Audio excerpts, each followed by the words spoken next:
தென்பகுதிக்கு எப்பவுமே ஒரு மகிழ்ச்சியான சூழ்நிலையில நான் வருவேன். ஆனா இன்று மிகவும் ஒரு சோகமான மன கஷ்டமான ஒரு சூழ்நிலையில் வந்திருக்கிறேன். நான் இந்த மழை 16ஆம் தேதி ஆரம்பித்ததில் இருந்து தொடர்ந்து நான் கவனித்து வருகிறேன். எனக்கு தெலுங்கானாவில் மரியாதைக்குரிய குடியரசுத் தலைவர் ஒரு வாரமாக அங்கே இருந்தார்கள். ஆனாலும் தொலைவில் இருந்து இந்த ரயிலில் காப்பாற்றப்படுவது உட்பட பல முயற்சிகளை நான் மேற்கொண்டு வந்தேன். ஆனா எனது கருத்து மிகவும் அழுத்தமான கருத்து. மாநில அரசு இந்த சூழ்நிலையை இன்னும் எச்சரிக்கையுடன் கையாண்டிருக்க வேண்டும். முன்னெச்சரிக்கை நடவடிக்கைகளையும் முன்னேற்பாடு நடவடிக்கைகளையும் சரியாக எடுத்திருக்க வேண்டும். 16ஆம் தேதியே மழை ஆரம்பித்து விட்டது. இதுல வானிலை மையத்தை குறை சொல்கிறார்கள். சென்னையில ஒரு அனுபவம் இருக்கிறது. சென்னை அனுபவத்தை வைத்தாவது இப்பொழுது எல்லா இடங்களிலும் சொல்வதை விட அதிகமாக மழை பெய்கிறது என்பதை மனதில் வைத்துக் கொண்டு இங்கே முன்னெச்சரிக்கை நடவடிக்கைகளை மேற்கொண்டிருக்க வேண்டும்.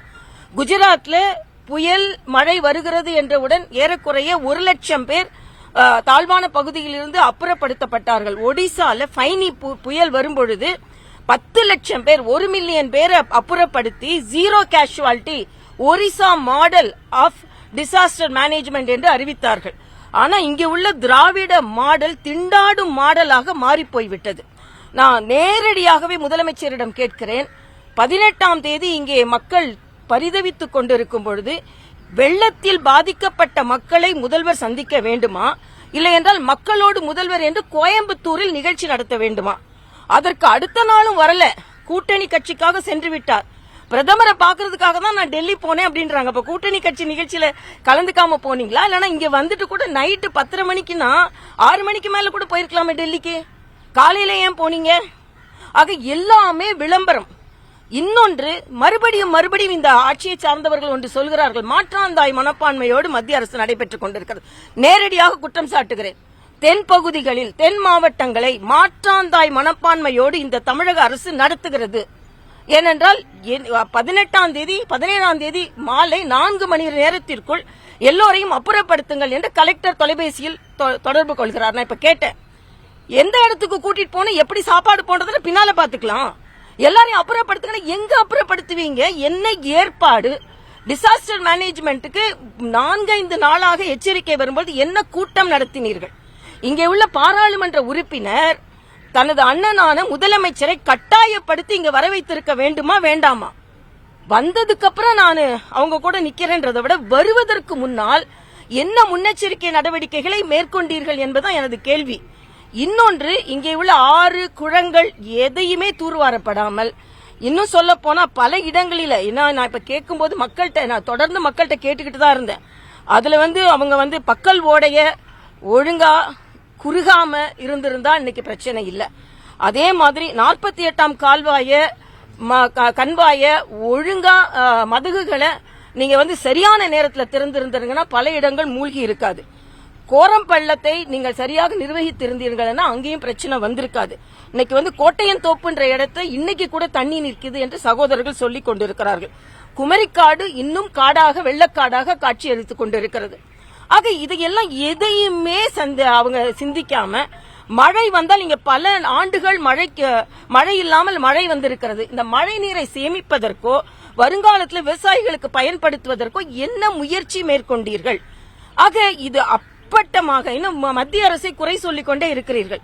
மாநில அரசு தனது நடவடிக்கைகளில் என்ன செய்தீர்கள் என்பதை இன்னொன்று, எவ்வளவு மணி நேரங்களில் மக்கள் பாதிக்கப்பட்டிருக்கிறார்கள்?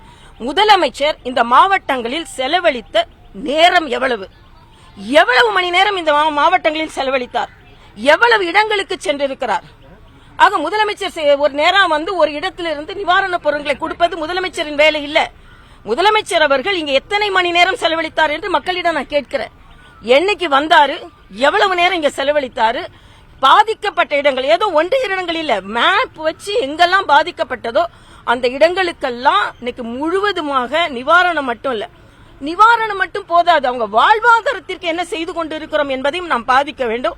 அதனால என்னை பொறுத்தமட்டில் மிக மிக மோசமாக இந்த சூழ்நிலையை அவர்கள் கையாண்டு இருக்கிறார்கள். இதை நீங்க பிளேம் கேம்னு சொல்லுங்க, என்ன கேம்னு சொல்லுங்க. ஆனா என்னை பொறுத்தமட்டில் மாநில அரசு, இன்னைக்கு நான் மற்ற மாநிலங்களை பற்றி ஒரு உதாரணம் சொன்னேன். ஒரு எச்சரிக்கை வந்தவுடனே எந்த அளவிற்கு மக்களை அவர்கள் அப்புறப்படுத்தி அவர்களை பாதுகாத்திருக்கிறார்கள். எந்த நடவடிக்கையும் இங்கே இல்லை என்பதை நான் தெளிவாக சொல்கிறேன். ஆக மாநில அரசு நிச்சயமாக இதை கையாள்வதில் தோல்வி அடைந்திருக்கிறது. இன்னொன்னு சொல்றாரு முதலமைச்சர், சென்னை மக்களை எப்படி மீட்டெடுத்தோமோ அதே மாதிரி தென்பகுதி மக்களை மீட்டெடுப்போம். சென்னை நீங்க மீட்டெடுக்கலங்க, சென்னை மக்கள் தானாகவே மீண்டு எழுந்தார்கள். இங்கேயும் மக்கள் தானாகவே மீண்டு எழுந்து கொண்டிருக்கிறார்கள். அதனால் அவங்க தன்னம்பிக்கையில தானாக நம்பிக்கை வைத்து தன்னம்பிக்கையில மீண்டு எழுகிறார்களே தவிர அரசாங்கத்தின் உதவியினால் மீண்டெழுகவில்லை என்பதையும் நான் தெரிவித்துக் கொள்கிறேன். மழை குளம் உடைப்பு ஏற்பட்டுதான் பல்வேறு பகுதியில் பாதிப்பு ஏற்பட்டது.